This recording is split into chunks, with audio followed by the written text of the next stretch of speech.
everyone on a delightful sunny morning here in Manchester. My name's Zoe, I'm from Intelligent Health, and I'm joined by esteemed colleagues who I know pretty well.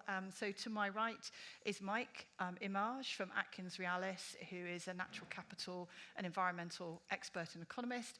We have Anne Gordon from Ramboll, who has a diverse career background, but including master planning.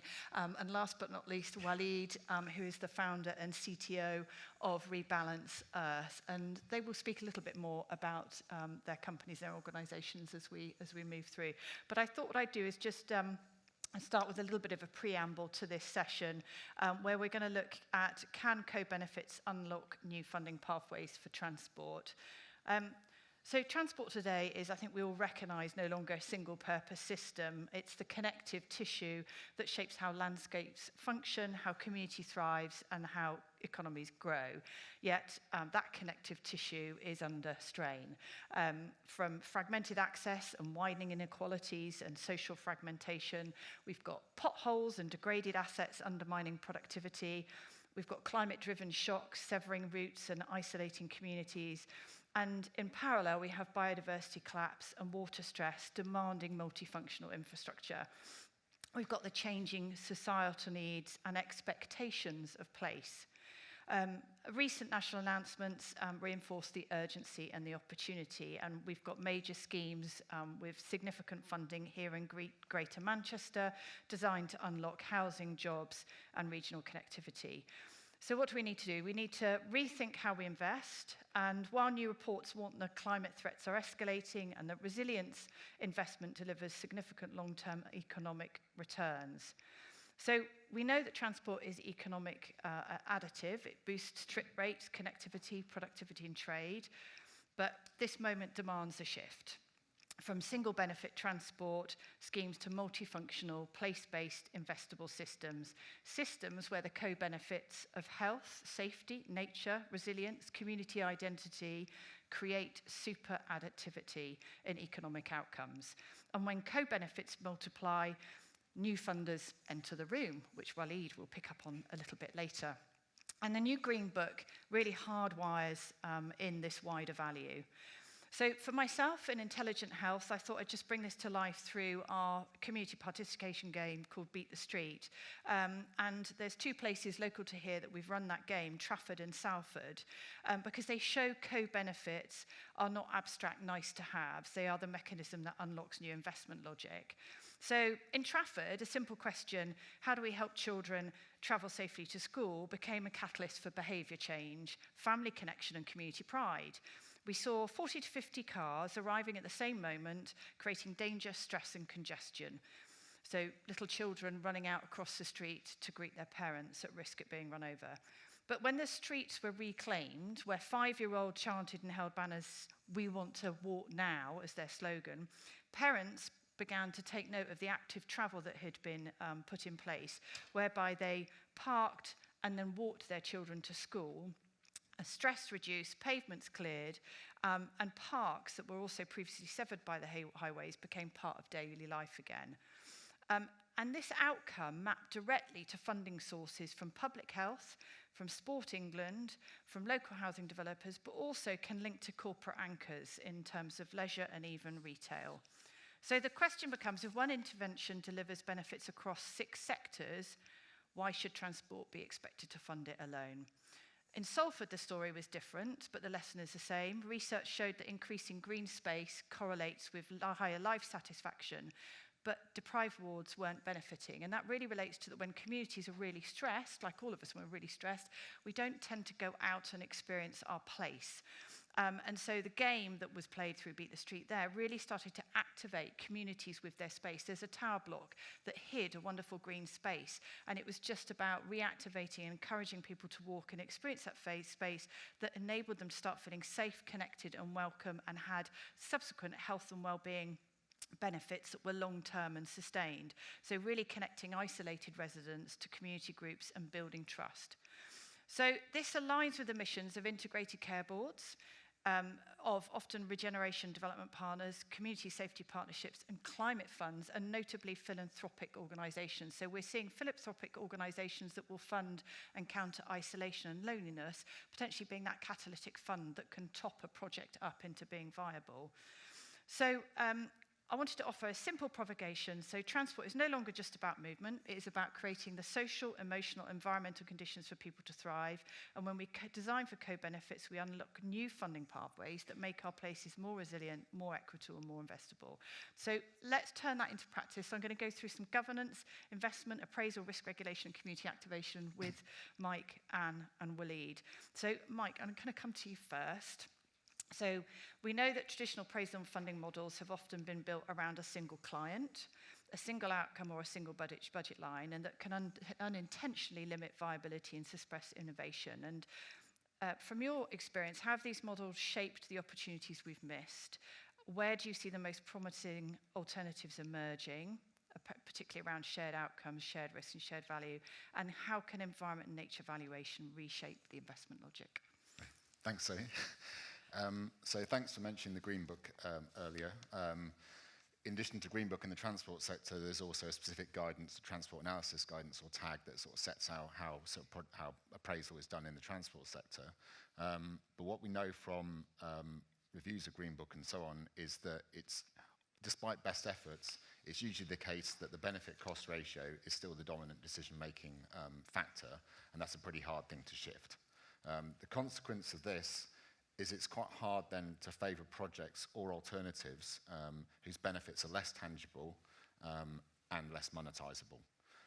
And that's often results in a situation that favours grey over green, blue or nature-based solutions to problems. Environmental and nature-based valuation, or perhaps we might say natural capital, as set out in DEFRA's ENCA, or Enabling Natural Capital Approach guidance, that seeks to monetize benefits that nature provides to society. So that's things like carbon sequestration, water quality, recreation, and so on. And by monetizing those and valuing and monetizing those, we can include those in the benefits, a bit of that benefit cost ratio, and that then increases that and enables those projects to look a lot more viable, and certainly makes a better case for nature-based solutions. But a challenge with that is that those benefits don't necessarily vest in the project sponsor. Particularly in transport, carbon sequestration, that's benefiting everything. Water quality, that's benefiting the water environment, perhaps water companies and so on are getting the benefit of those. So it makes it quite difficult then for one single operator to say, well, okay, I'm going to fund that and do it alone, because those benefits are not vesting in them. Now, natural capital approaches, if you're applying them properly, they will identify those beneficiaries and quantify how much benefit each is receiving. So that really makes it much easier to make the case for them to co-fund projects. It's still not straightforward. I'm sure my other colleagues will deal with that later. But at the very least, the critical thing is it makes that benefit transparent and explicit, and forms the basis around this entire conversation of co-funding can take place. The good news, I say, is that in the transport sector, I'm seeing that there's definite a willingness to adopt these natural capital approaches. So we're seeing it, for example, Transport for London have done natural capital account. Heathrow Airport have done various natural capital assessments. We've, Atkins Realis has supported them with those, and I've supported on those projects. The Cambridgeshire Councils, the joint Peterborough and Cambridgeshire Councils, they've done natural capital assessments of one of the Cambridge busway projects. And there are many, many examples of how natural capital approaches have been applied in transport projects in this country. So there's plenty of potential there to apply those. It's just, I guess, making it more commonplace and more consistent. Great, thanks, Mike. So, Anne, I'm going to come to you just to really now sort of build this out in a number of lenses, really. Is one around how does the master planner evolve when the brief is no longer simply build a role, but deliver mobility, tackle inequalities, resilience, health and economic uplift? And what kind of governance can one put into place to collaborate around a shared place-based mission to enable those new funding pathways and actors to come together? Thanks, Zoe. Just a little bit of context on Ramble. For those of you who don't know Ramble, we're an environmental and engineering consultancy. And our mission statement is to create sustainable societies where nature and people can flourish. My background is across, I've been with the business for 21 years, so I'm a lifer. And I really believe in the company. I've been given the opportunity to work across major infrastructure, city-scale regeneration, and a transport strategy program. So quite a variety. So really excited to talk on this panel today. From the perspective of the master planner, in your first question, the role of the master planner has really changed from being project-based to being, needing to be kind of the orchestra, the conductor of the orchestra of systems. We have so many issues that transport is now looking, and transport infrastructure is looking to solve. It's no longer, as you've said, Zoe, about getting people and goods from A to B. It is about driving decarbonisation, uplifting biodiversity, economic uplift. And when you have all of those challenges, you can't start with a single asset. You must start with a systems approach, really understanding the systemic challenges and making that your starting point.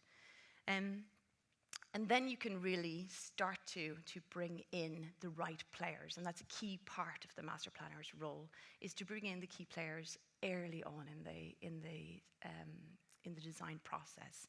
So bring in your funders, bring in your operators, bring in your end users, and your utility providers, and really drive something that responds to the system needs. In terms of what governance models we can put in place, again, it is moving from project to very much a mission-led approach.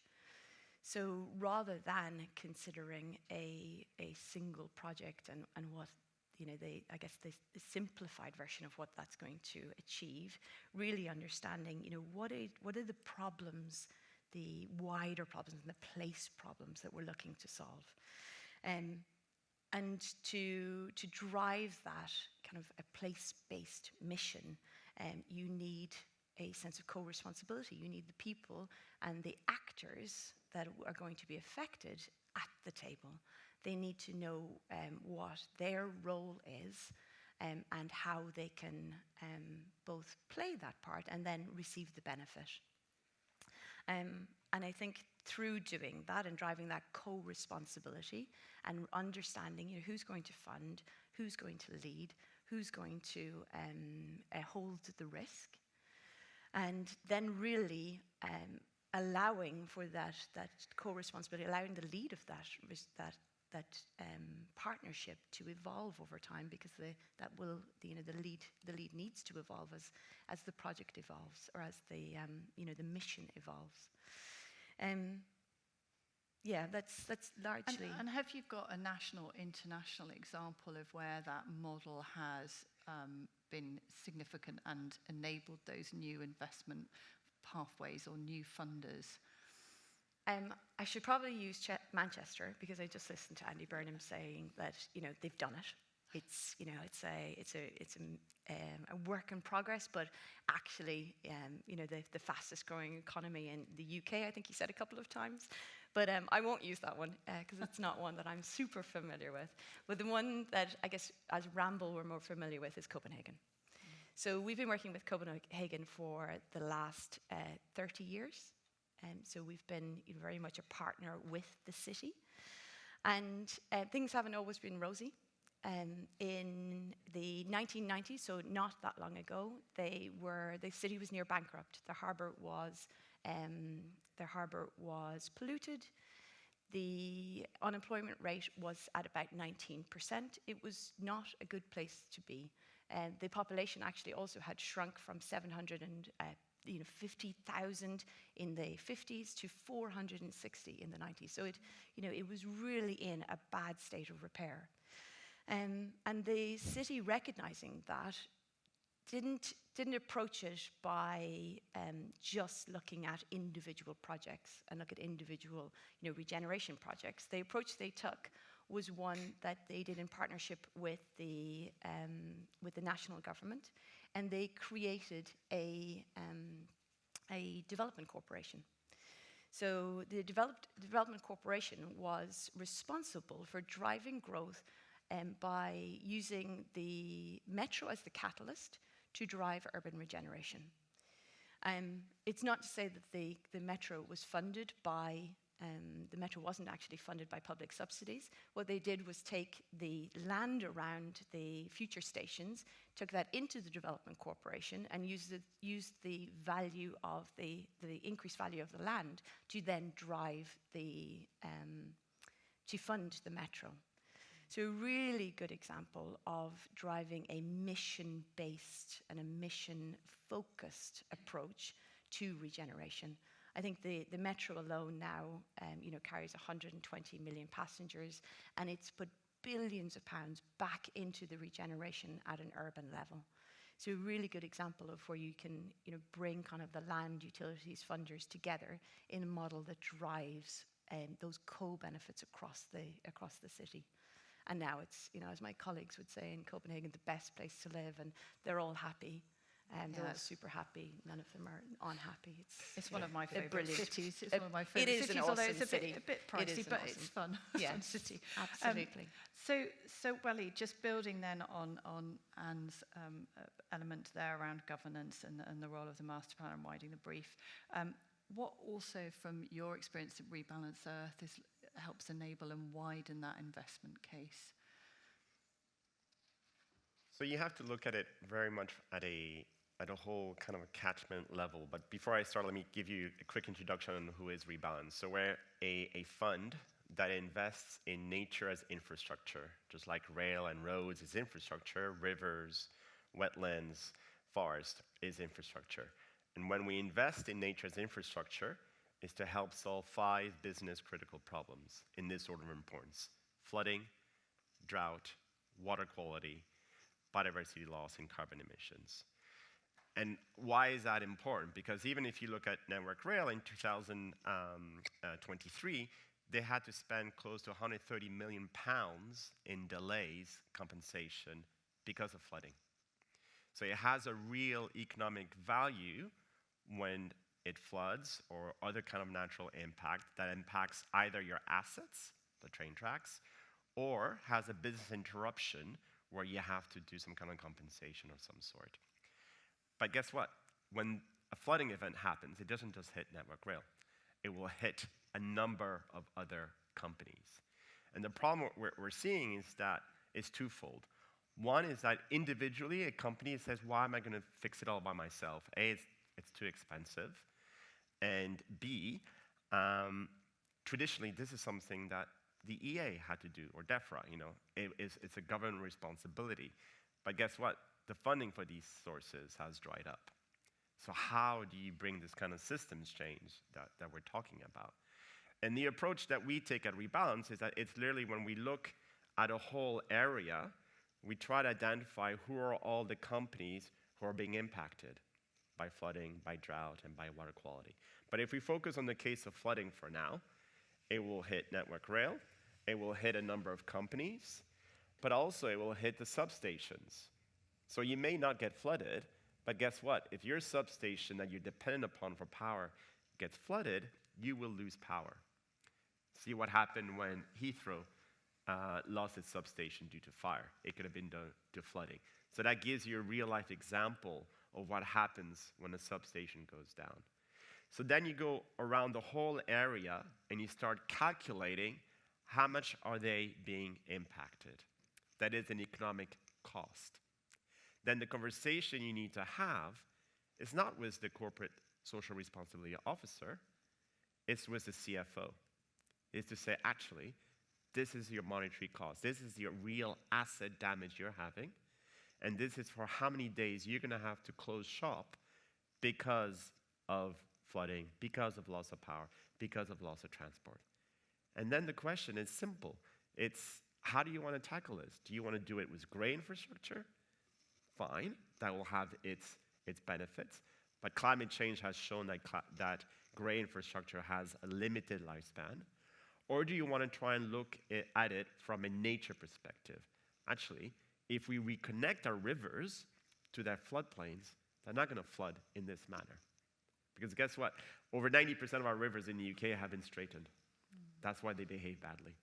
If we can re-wiggle them back to their floodplains, we can fix the issue. Not only that, but you improve the biodiversity. You also produce carbon credits. The power of nature has got the power of giving. Every time you fix something on nature, it keeps giving more and more and more. Whilst a wall will just give you a wall and carbon negative issues. So what we will do is we'll coordinate with a lot of those companies who are impacted by a common problem and then price a solution that goes to individually on what is their portion of that they need to pay to this intervention. We will then bring the capital, and then they will pay us back over a number of years, just like a mortgage, if you want. And that's how you solve these kind of system issues. This is how you bring additional funding, because you're solving a financial cost, you're generating cash flows out of that, and that's what makes it investable from institutional funders. And I think, Walid, when you're speaking, I always see things in pictures. So, I think what's really unique about this landscape scale approach or regional approach is that you're seeing all of those businesses like a constellation of assets that are under varying degrees of risk and probability of that risk as well. But actually, the model that you're describing is almost like a cooperative model, in terms of them all potentially putting an element into the piggy bank, so to speak, but what we know with nature is you can't necessarily know the truth of what the probability is in terms of it happening, but there is a means and a way of them gaining that protection. And we know from the work with Network Rail, who've been working in the Evenlode with over 100 farmers now, with Thames Water, with others, looking at this super additive economic approach, as I refer to it as, that we know that replacing an embankment for a railway line that's being eroded by water is significantly expensive, because the Victorian embankment has to be replaced with current building regs and standards. You've got live operatives operating on that rail, you've got the risk, and you've got the disruption to operations, et cetera, et cetera. If the answer, and I'm being a bit simplistic here, is, well, instead we'll grow a commercial woodland that, guess what's going to help us with, building houses, or put in some scrapes that increase biodiversity in the land. Well, guess what? The farmers start to have this diverse portfolio of benefits for them and their business. Network Rail have been looking at how they can co-benefit around carbon sequestration, BNG, as well as the resilience of their railway line. It's applying that thinking, but it's applying it when you've got that landscape scale or a corridor, it's a very different model of an investment model and funding pathways. Is there a particular project you'd like to speak to sort of bring it to life as we balance Earth? Yeah, I mean, it's slightly off the present topic, but the Evenlode one is a very good one, because, as you say, it involves Network Rail, it involves Thames Water, it involves SSEN, a number of other parties who all have an economic cost due to this, the flooding that happens in that area. And the benefits, of course, is so wide, because it's even got health benefits. It's again, nature's got the power of giving. But I guess my example, which is a very tangible one, because it's one that we made an investment in, is how many of you here have cats? Raise your hands. So I'm sure your cats are quite, they're picky with what they eat. They like to eat certain kind of food. And one of the famous cat food companies is called Purina. And Purina makes cat food for a certain amount of cats. But they have a problem, because the fish stocks are dwindling. They're dwindling because overfishing, but also because of water pollution.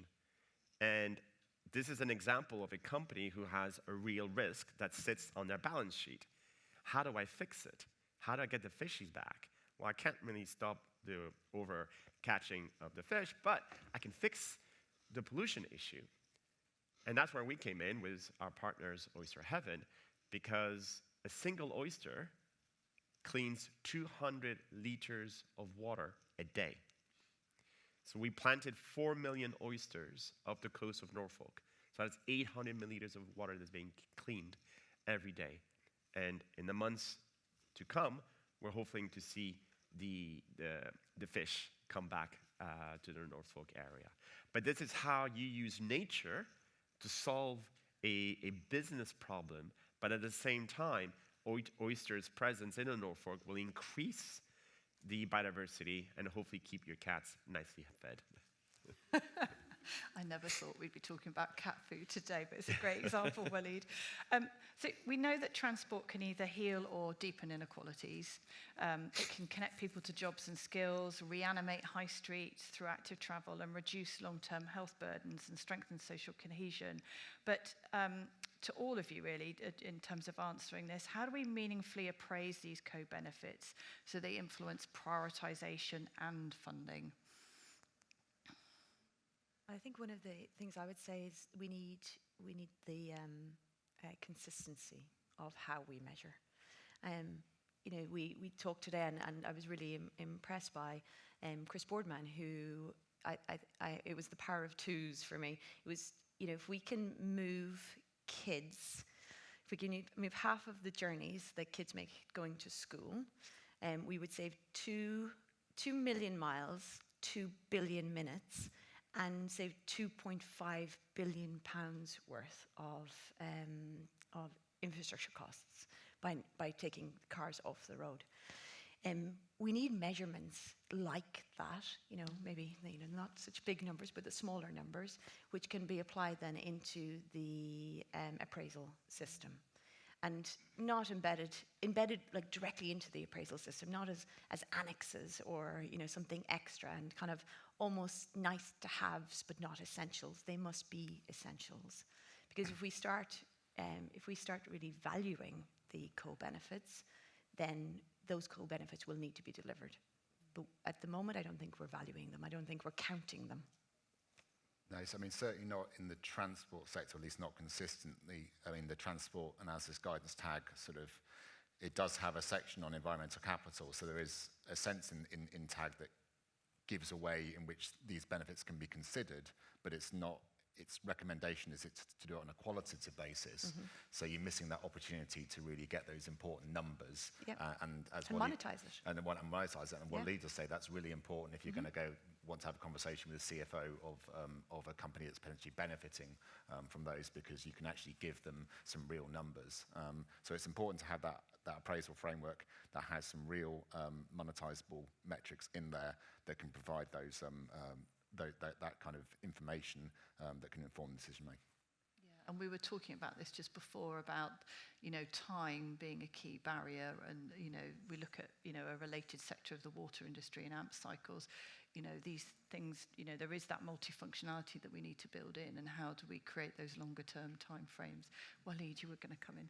Yeah, I was going to say, so when we look at making an investment, we look for 4 types of returns, and it links into this conversation. And the first one is a financial return. So for example, our fund comes from a local government pension schemes. So it comes from a fireman's pension policy, a street cleaner's pension policy, a nurse's pension policy.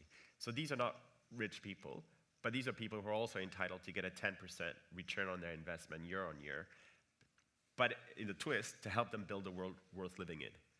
And the second one is so whenever we do an intervention, we have to do the measurements to say, okay, as a CFO, how am you going to reduce my risk and reduce my costs? So the second one is a nature return. How do we help nature to compound? And that also you can measure.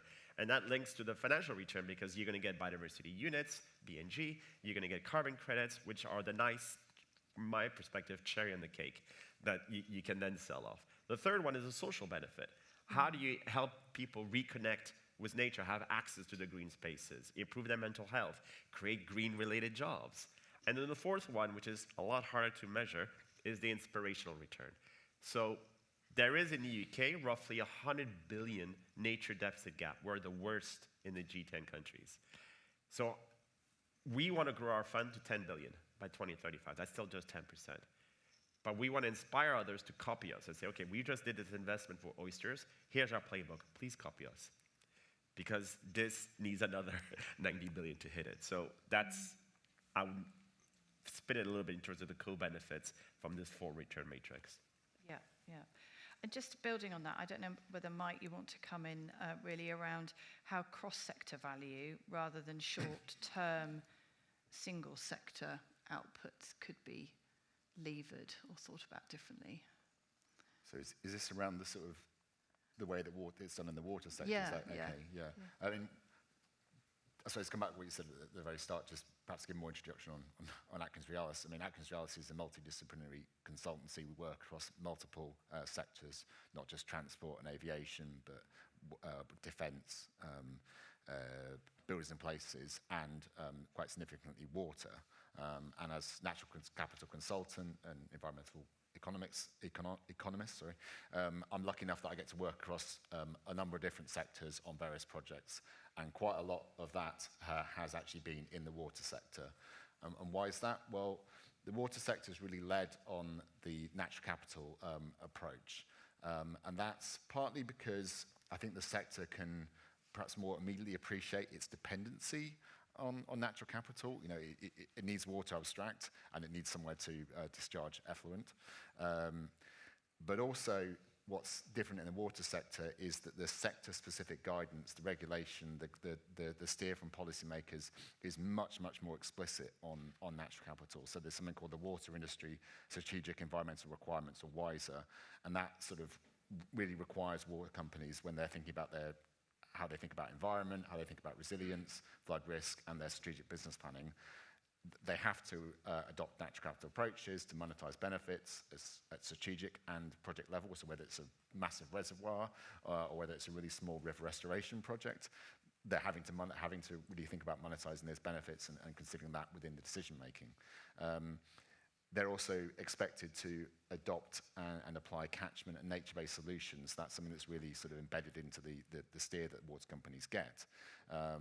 And the third thing is that they are required to adopt, promote, and encourage green finance and co-funding approaches. So that's embedded into those requirements, and it's, you know, forms part of all the guidance and all the policy and all the way in which those schemes are assessed. So I get to do all these kind of things for water companies, and we're actually incredibly busy at the moment because of where we are in their asset management planning cycle. We're at the options development planning at that process. That's where kind of a lot of effort is in there. So that's really, and one of the things we've seen in this cycle that started last year, is that sort of natural capital thing has really sort of, I wouldn't say it's on steroids, but it's a much, much bigger effort than it was 5 years ago.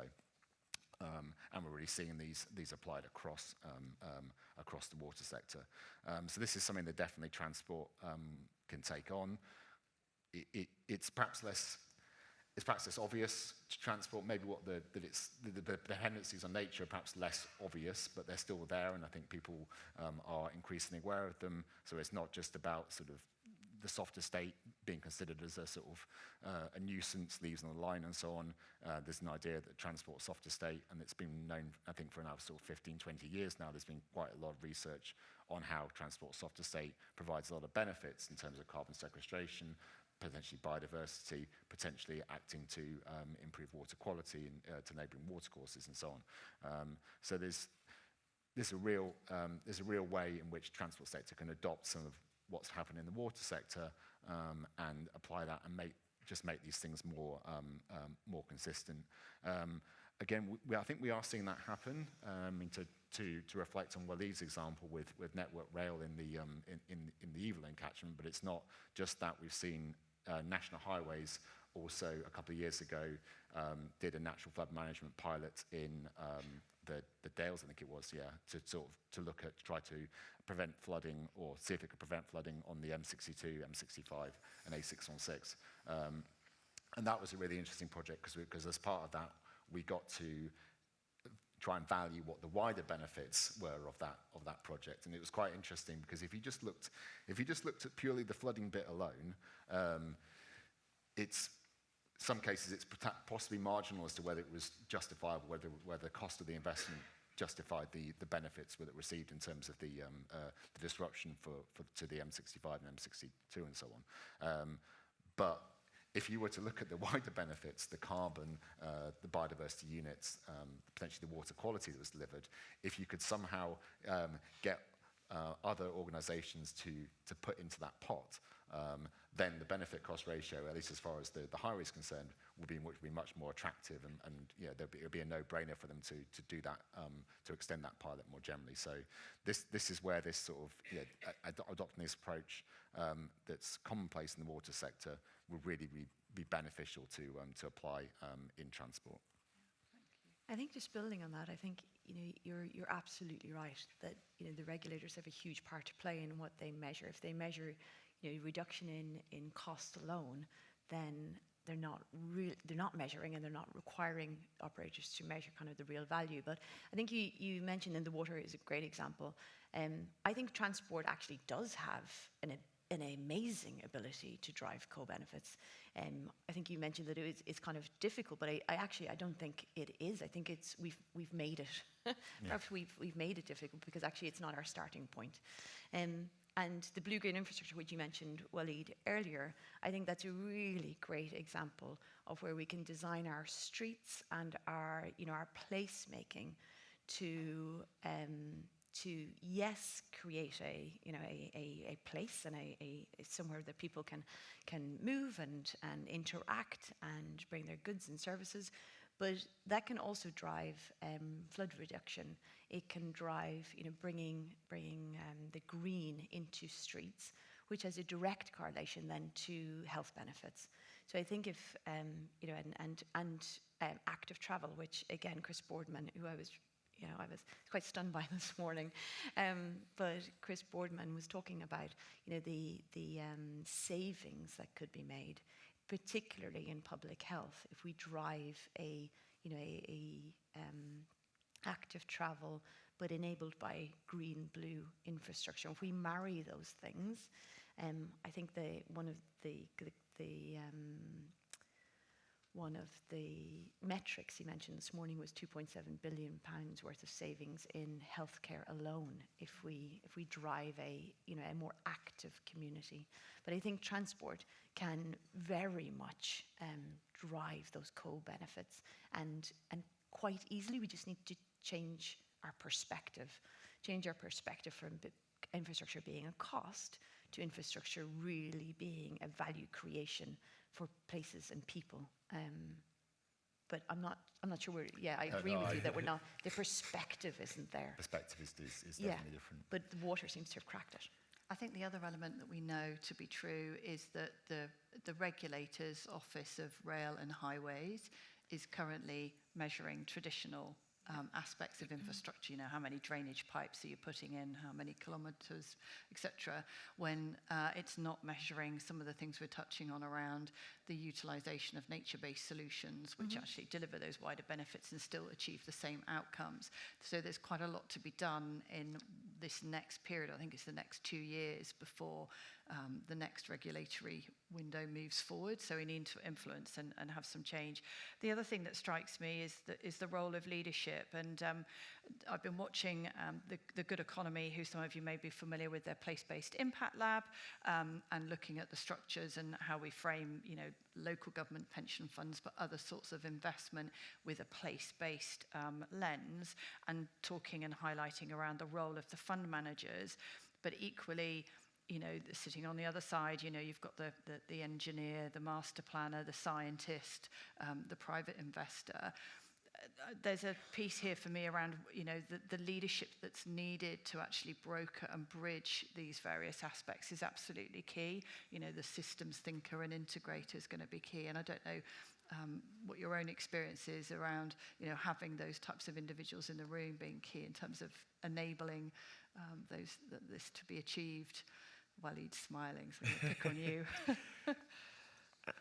I am smiling because sometimes it feels like the United Nations Security Council. Because you have, if I look, for example, at Rebalance itself, we were very keen that as we grow our team, we had 3 types of individuals. We had someone who represented the finance world, someone who represented the nature/science world, and the third one was the tech world. Obviously, as CTO, I'm here to represent the tech. And the reason why is because we all kind of speak different languages. Just like, the regulator, a CFO, an ecologist, a scientist, I mean, we've seen the scientists tell us for decades that we're pretty much doomed and getting louder and louder and no one really listening. And the CFOs just keep extracting, reinforcing the doom message, but not understanding that the more they extract, the more they're actually increasing their risks. But it's just because they can't understand the science. It's not translated in economic terms that they can understand. And CFOs, numbers, scientists can understand numbers, but it still doesn't quite compute. So we made it sure that within our team, we had those 3 types of individuals, even at the leadership level, to be able to create this common vocabulary that we could take around. And the tech side is only here to make sure that this is communicated as far as widely and it can be measured for both the nature, the scientist, and the CFO. And it's only when you start creating this common vocabulary that you can start breaking the barriers and aligning the interests of each of those parties. We want to protect nature, the scientists want to protect nature, but it has to be done in a manner where it is investable. And it can only be investable if it solves a business problem. And it solves it better, maybe even faster, than traditional gray infrastructure. I don't want to come across as being anti-gray. I think there's always room for hybrid solutions. But if you want, let me give you an example. One of the favorite conversations I love having with the CFO is to say, hey, you've got this problem, it's going to cost you X amount of hundreds of thousands of pounds or millions of pounds over X amount of years. And I've got this amazing technology that's going to solve your problems. And the first thing they think of is, okay, is it ChatGPT? Is it OpenAI? What AI model? I was like, actually, it's even better than that.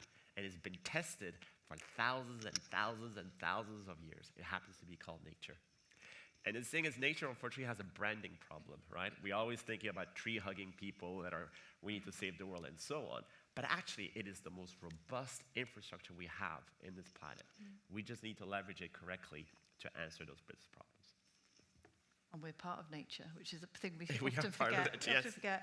So I'm going to draw this to a close, and I'm going to go to Q&A if I may. Really, what we've understood is that transport is this connective tissue across local, regional, and national scales, and that we really, to unlock that potential, we need to bake in multifunctionality from the outset. Embed those co-benefits and KPIs early so they're clearly understood, broader than perhaps we do at this point in time.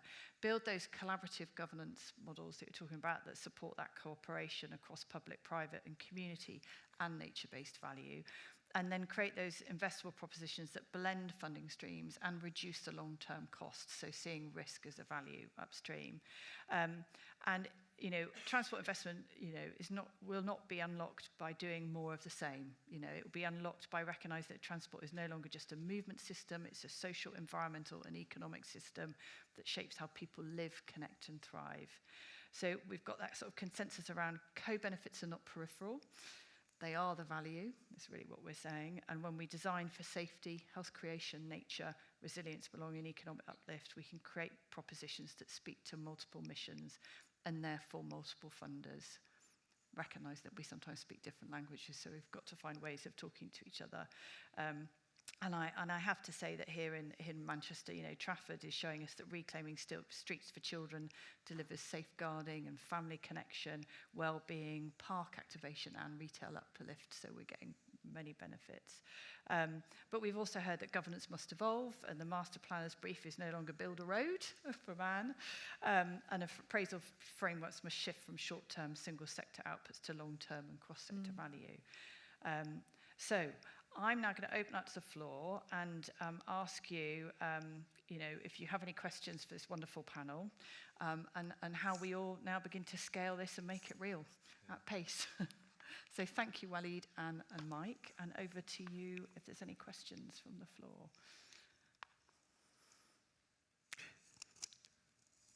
Stunned silence. We've answered it all. I'm sure we absolutely haven't. If you could just say who you are and where you're from, that would be brilliant. Thank you. Terry O'Neill from Ramboll, same organisation as Anne.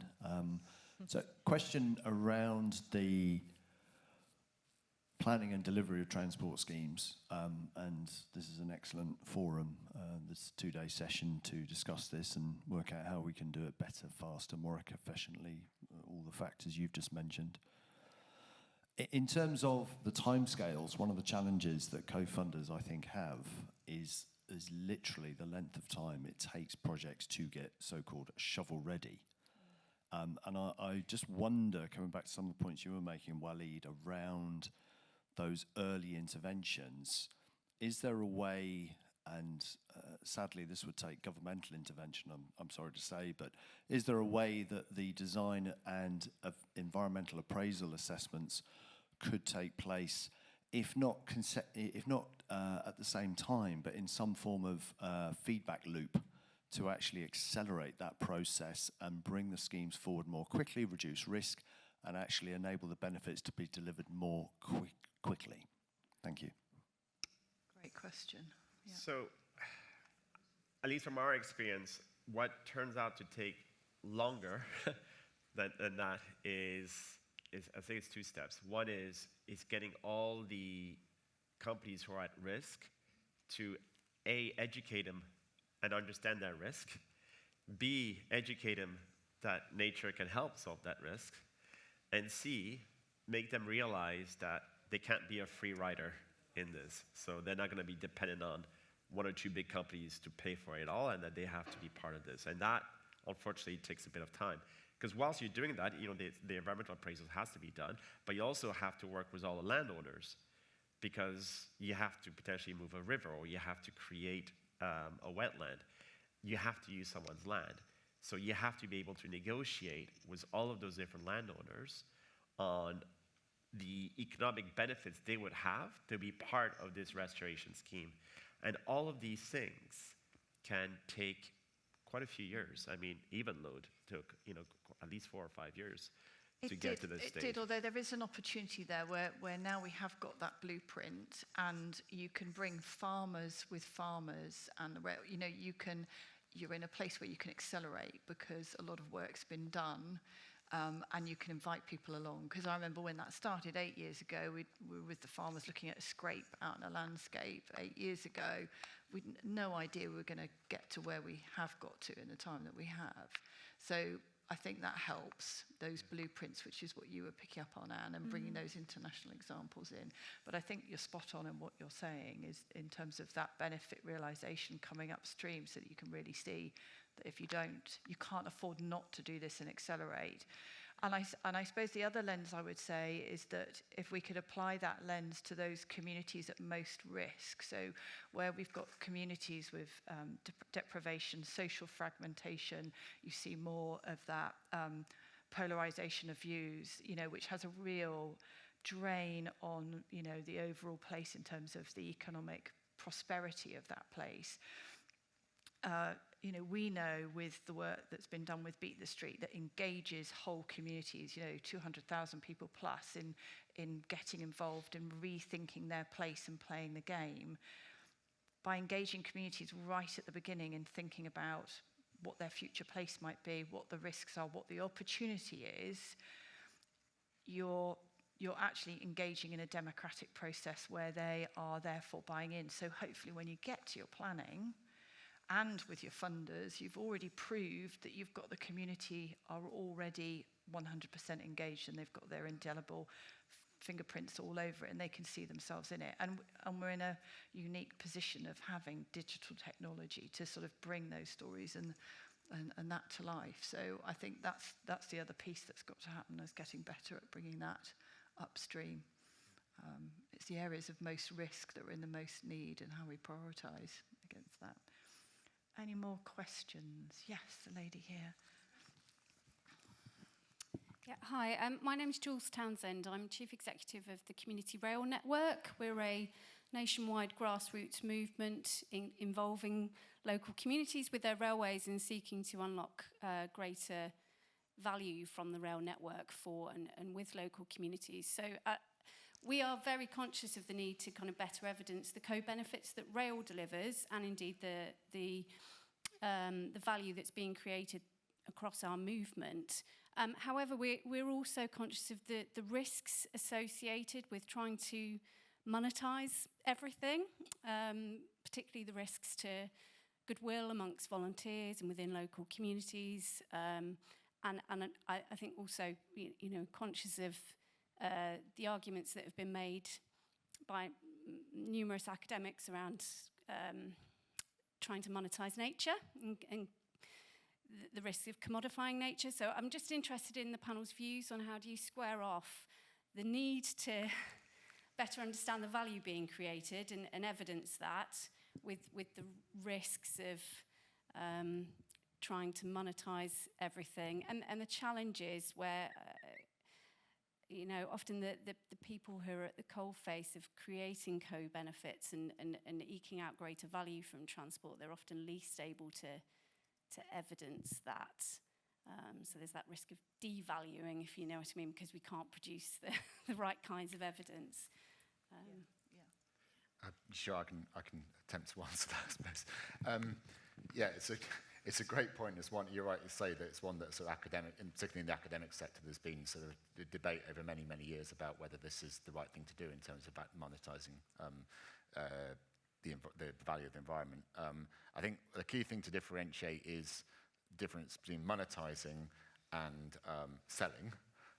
They are two very different things. In monetising something, we're just simply reflecting that it has a value and expressing it in a way that is relatable against other types of decision making, and that's coming back to the point I said earlier, because of how benefit-cost ratios and cost-benefit analysis is so critical in decision making. If you don't do that, you risk, despite the best efforts of everyone, and Green Book does have a lot of stuff around trying to sort of deal with situations where you don't have that information and making sure that is there, but it's still one of the key decision-making factors a lot of the time, and you can't avoid it. So it's really important that you do it so you don't miss that information. But it's not intended to be. It's never intended to be a means of selling nature. It's a means of valuing things, which is a different way of thinking about it. One of the things that to speak to the thing about sort of standardization, about helping that. So one of the things that we've been working with UIC, which is the International Union of Railways, which is, you may have heard, I don't know, they're sort of an umbrella body that represents rail operators around the world. We've been working with them over the last couple of years to develop a framework for valuing ecosystem services in the context of railways. And that framework is actually going to launch on Friday.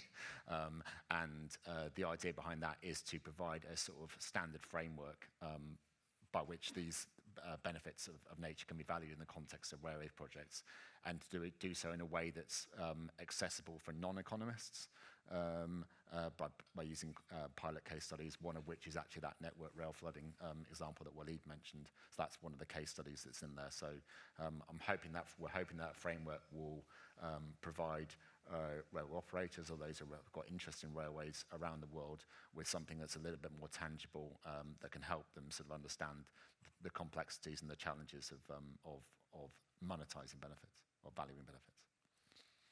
I think that value, you're absolutely right. That monetizing is just one mechanism. But I think if we can get people onto trains, we are removing cars off the roads. We're reducing air pollution, and the monetary value of that is the reduction in the health costs associated with the deaths and the degradation of health that causes. So I think there's a multi-layered approach to calculating benefits. Money is one way, but there's before the money, there's a number of different other elements and benefits that can be drawn out that are really palpable and people can relate to. I think another is if we can free up our streets, and if we can make space for water, make space for flooding, and all of the bodies have a part to play in that. Anybody who has large swathes of land, like the rail companies, equally we can reduce the impact of flooding on our homes, which reduces our insurance premiums, and and again reduces mental anguish, which can also be related in a monetary way. But again, multiple layers of benefits before you get to the money part. But I think if we can pull out those multi-layers, then we can reach a bigger audience. Those who kind of see the pound signs, we can reach them. Those who really are at the front line of the healthcare system, we can reach them. So I think it's important that we have multi-layers of benefit valuation. I guess I take a more philosophical view on this, right? So we live in a world where every year we're expected to show GDP growth. Every year it has to be higher, it has to be higher, it has to be higher. And then the question, which I think we always miss, is how can you have exponential GDP growth in a planet that is limited? Eventually, you're going to run out of stuff to take, to extract, to destroy. Nature only has two values today. One of them is when you extract it, when you mine it out, when you chop it, when you kill it and you sell it, extractive. And the other one is zero. And when something is valued as zero, we just use it and we abuse it. So we've decided to spin it on its head and say, well, actually, nature has a value because it reduces the risk of a certain event happening. And that event, if it happens, has a monetary cost to you. So that's how you can say, there's more value in this tree standing, in this river being healthy, than it being extracted, being polluted, and being chopped out. And if you can prove the economics of it, then you can have healthy rivers, flourishing forests, increasing peatlands, and so on. Then the second part, which is a social element, as I said, we got before we turn to the social element, you got all those volunteers. Those volunteers are providing data in a way that informs the system on how well that intervention is doing, how well that intervention is reducing that risk. They should be compensated. That should be what I would call creating green-related jobs. It is part about also building the community and keeping the community healthy by rewarding them for the data that they provide. And of course, as been mentioned, is all the social benefits of being able to walk by a river and not having your dog swim in it without coming back with E. coli or whatever. You're ensuring that the health is improving for everyone to benefit from. But it starts with giving a higher value to nature being standing and healthy than in being chopped and extracted. I would cats say and just dogs. And cats and dogs, yes. Just to add to that, I would say if you look at organisations like the Quality of Life Foundation and also the fact that Treasury is more actively using the WellBe measure of life satisfaction, the other thing that previously was sort of had a zero value was community cohesion, community resilience. And clearly, when you can engage a community in actively thinking about how they're going to connect to rail, what that needs to look like, when you really do that with communities, you really understand what their barriers are, because the barriers are not always what we think they are in terms of physical. They're not resilient in themselves. They don't feel safe and secure. They don't feel they belong. One has to look at how you unlock and how tackle those by working with the community and working with those eco groups, and looking at how active travel can play a role. When we forget to engage communities, we often miss the things in place that they really identify with. I remember there was a regeneration scheme in Belfast, fantastic, next to a deprived community, including active travel routes, green parks, everything you can imagine. But the community that they thought was going to have a ripple effect of being more prosperous, feeling more resilient, everything else, actually really negative findings. And it was because it no longer felt like their place. None of their stories had been integrated into the place. The fact that a shopping trolley that was in a canal was really symbolic, and it related to Auntie Betty, that had become a whole folklore for that community, that had been removed. So it's really important that we do put measures, whether it's WellBe or other ways of valuing those things and having that in the appraisal. Because we know this country really needs to address and deliver community cohesion, community resilience. And as I said, I firmly believe that transport is a really connective tissue to enabling that and tackling inequalities. I know we're at time almost. I'm just wondering if there's any more questions. Yes, very enthusiastic hand. Sorry, thank you. Yes, at the risk of deepening the discussion on freight too much, my name is Phil Smart. I'm from the Rail Freight Group. And I think we've heard about when we have a flooded rail track or whatever, it has an impact on communities. Also has an impact on supply chains. And I think it also has a decision informative, because if you've got your rail network out of use for any length of time, people are going to think, do I send by road or do I send by rail? And of course, road, in terms of tyre wear, brake dust, all the carbon emissions and so forth, incredibly damaging to health. And rail freight has a good story to tell, but it has to be resilient. Yeah, great point. Thank you. Well, would you like to join me in thanking a fabulous panel? Thank you for being very attentive and listening today. Thank you. Thanks, Ollie, around the mic.